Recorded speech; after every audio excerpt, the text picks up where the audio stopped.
This is a presentation of my family genogram, a little bit about what I learned as I did this and what I learned a lot about my family. A lot of it is going to be based off what I know, and I'll try to explain that as we go along. But with the first question, it kind of asked me, what trends do I see? And this is a trend that I've been able to see not only in my own family, but in kind of all families.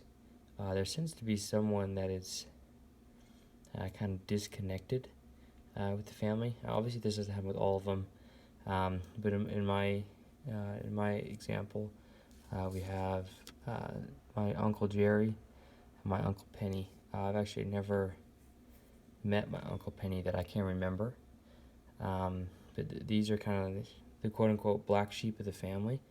And it seems that there always is a black sheep, someone who kind of goes against kind of the grain or what the rest of the family does. To be honest, that's really the only pattern that I've been able to see uh, in my family per se. My family, immediate family, we're all pretty close, tied together with my parents. We stay in constant communication. Um, One of the things that surprised me the most is that how close I am to my dad's side, but maybe not so much my mom's side. My mom and we both have family activities on each side often, but my dad's is much more often, and we generally are much more closer. We interact on maybe even a monthly basis, but my mom's side it's not so much. And if I were to analyze that, I would be able to see it's probably because each one of these people have just moved away to different states, and that makes it hard to interact. Um, while some on my dad's side have moved away, the majority of them are still within Utah, and that makes it a lot easier. And I think that's really the reason why we're closer to them.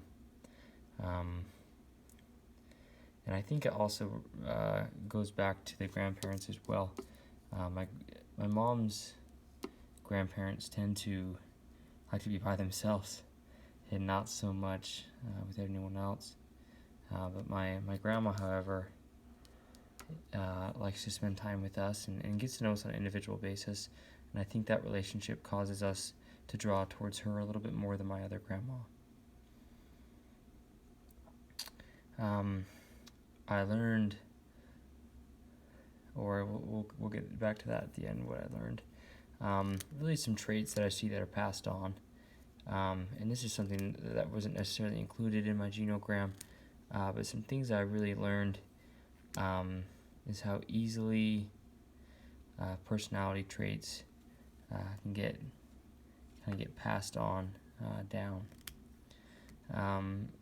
Relating to my dad's grandma, Grandma Lynch over here, the way she kind of taught her kids and just treated her kids was in a lot nicer way than Grandma Dredge did. She was a little bit more strict and I guess traditional for that age, and that paid a big toll on my mom and dad. My mom and dad are both very similar, and I have to give them a lot of credit. They did a very good job about raising me and my brothers and sisters in every aspect. And but I was able to see a lot of personality traits and differences, and see how kind of the way that she raised her children versus her, and how close these are and how close they are. And obviously each family is different, and my grandma Dredge didn't do anything wrong. She was still a great mother, and still is. But I've been able to notice just a little bit the small things that she does and says really makes a big impact on the grandchildren and on her children as well.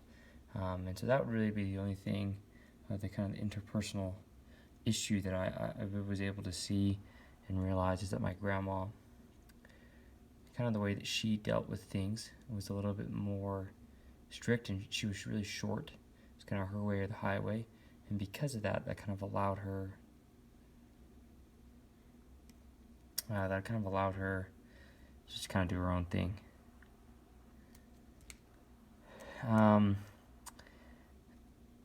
One of the, I guess it kind of says, I guess I answered the question of which trait was passed on. On each side, my family has a trait of being ourselves.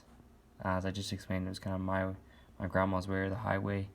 That's kind of how my family is we are very hard-headed. We're very confident individuals. We like to accomplish things, and if we don't, then we try again even harder until we get that right. And that's one of the biggest things I learned is just what my family's all about. We're